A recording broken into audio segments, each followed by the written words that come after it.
Hi hello friends, എല്ലാവർക്കും മല്ലു ബക്സ് എന്ന YouTube ചാനലിലേക്ക് സ്വാഗതം. അപ്പോൾ ഇന്നത്തെ വീഡിയോ എന്ന് പറഞ്ഞാൽ ഒരു ബിഗിനർക്ക് സർവേ ഇതുവരെയും ചെയ്ത് നോക്കാത്തവർക്ക് വേണ്ടിയുള്ള വീഡിയോ ആണ്. ഞാൻ പറഞ്ഞ ഡെമോഗ്രാഫിക്ക് സർവേ പ്രൊഫൈൽ എന്നൊക്കെ വെച്ച് ഒരു സർവേ എങ്ങനെ കംപ്ലീറ്റ് ചെയ്യാമെന്നതാണ് ഇന്നത്തെ ടോപ്പിക്ക്. അപ്പോൾ വീഡിയോയിലോട്ട് പോകുമ്പോൾ ആരും ചാനൽ സബ്സ്ക്രൈബ് ചെയ്യുക, തൊട്ടടുത്തുള്ള ബെൽ ബട്ടൺ ഓൺ ചെയ്യുക. എങ്കിൽ മാത്രമേ ഞാനിടുന്ന വീഡിയോ അപ്പോൾ നിങ്ങൾക്ക് നോട്ടിഫിക്കേഷൻ വരുള്ളൂ. അപ്പോൾ നമുക്ക് നേരെ വീഡിയോയിലോട്ട് പോകാം. അപ്പോൾ ഫസ്റ്റ് തന്നെ നമ്മുടെ ജെൻഡർ സെലക്ട് ചെയ്ത് കൊടുക്കുക. അതിനുശേഷം നമ്മുടെ ഏജ് കൊടുക്കുമ്പോൾ 35 to 45 ഇടയിലുള്ള ഏതെങ്കിലും ഏജ് കൊടുക്കുക. പിന്നെ നമുക്ക് സ്റ്റേറ്റ് ഏതാണെന്ന് ചോദിക്കും. സ്റ്റേറ്റ് ഏതെങ്കിലും ബിഗ് സിറ്റി അല്ലെങ്കിൽ മെട്രോ സിറ്റി കൊടുക്കുക. ഞാനിവിടെ ഡൽഹിയാണ് കൊടുക്കുന്നത്. നിങ്ങൾക്ക് വേറെ ഏതെങ്കിലും സ്റ്റേറ്റ് കൊടുക്കാനും കുഴപ്പമൊന്നുമില്ല. ഡൽഹി കൊടുക്കുന്നതായിരിക്കും ഏറ്റവും നല്ലത്. അപ്പോൾ ഡൽഹി കൊടുക്കുക. പിന്നെ നമ്മുടെ കമ്മ്യൂണിറ്റി ചോദിക്കും. അതിൻ്റെ ആൻസർ എപ്പോഴും അർബൻ ആയിരിക്കും.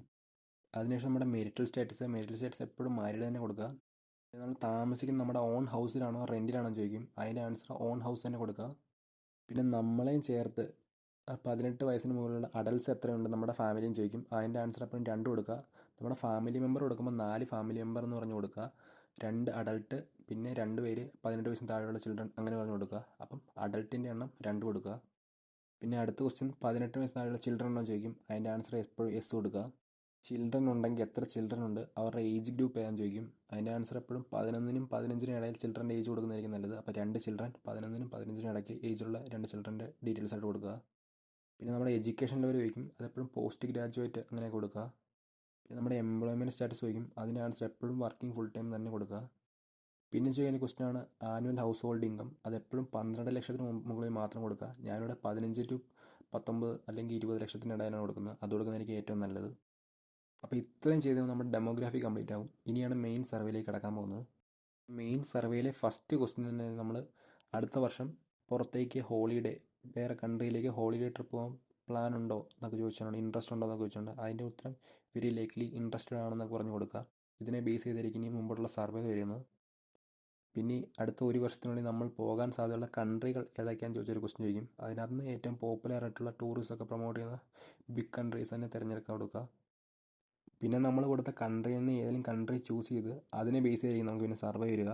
അപ്പോൾ പിന്നെ അവിടെ ചോദിക്കുന്ന ക്വസ്റ്റ്യൻ എന്ന് പറഞ്ഞാൽ, ഞാൻ US സെലക്ട് ചെയ്തിട്ടുണ്ടായിരുന്നു. അപ്പോൾ US കഴിഞ്ഞ 5 വർഷത്തിനിടെ നമ്മൾ US എപ്പോഴും പോയിട്ടുണ്ടെങ്കിൽ എത്ര തവണ എന്ന് വെച്ചൊരു ക്വസ്റ്റ്യൻ ചോദിക്കും. അതിന് ഏതെങ്കിലും കുറച്ച് ചെറിയ നമ്പറിൽ കൊടുക്കുക. ഞാൻ അവിടെ 2 എടുക്കുന്നത്, 2 അങ്ങനെ ചെറിയ ചെറിയ നമ്പർ കൊടുക്കുക. പിന്നെ ചെയ്യുന്ന ക്വസ്റ്റ്യൻ ആണ് യുണൈറ്റഡ് സ്റ്റേറ്റ്സിനോട് നമ്മുടെ ഒപ്പീനിയൻ എന്താ ചോദിച്ചുകൊണ്ട് അതിനെപ്പോഴും വെരി ഫേവറബിൾ കൊടുക്കുന്നതായിരിക്കും എൻ്റെ നല്ലത്. വെരി ഫേവറബിൾ കൊടുക്കുക.